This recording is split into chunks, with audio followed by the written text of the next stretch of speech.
meeshaasi dadkii badi ay dhibaato tabanayaan. dhibaatadan waxaa looga bixi karaa keliya waxay ahayd isfaham, xaq iyo barnaamij in la raadiyo.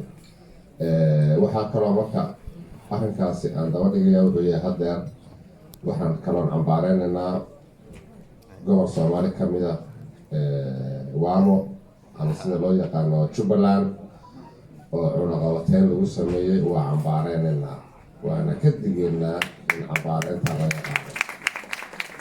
waxaana taas sabab ugu leeyahay ayaa waxay tahay waxaa ku nool shakhsiyaad shacaba, rayida, hooyo, waalid, ummad oo dhibaataysan, adeeg guud iyo adeeg bulsho intaba u baahan. arrinkaasi horta saasaan uga hadalnay.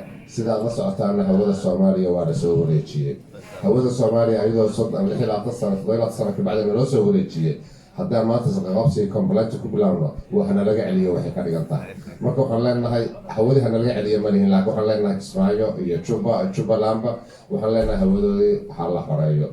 haddii maamulkaasi dagaal arrin ka jira ama dowlad ula dhexeeyana haddee complaint cabasho waa jiri kartaaye sidii wax lagu xallin jira ha lagu xalliyo. anigu mar kastaba kuma baaqayo in maaragtay colaad iyo dhibaato la galo.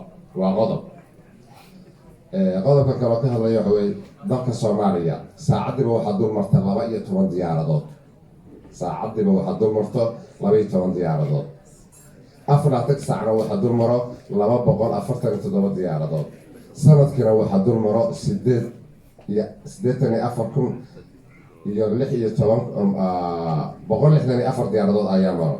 lacagta fiiga lagu leeyahayna waa wada garan kartaan oo meediyaadka wada garan kartaan. lacagtaasi Soomaaliya u baahan.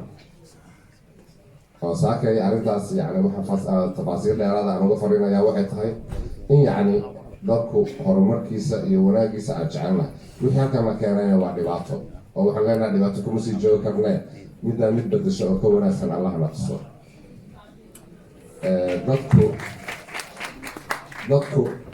dadku waa wax doortay la doortay.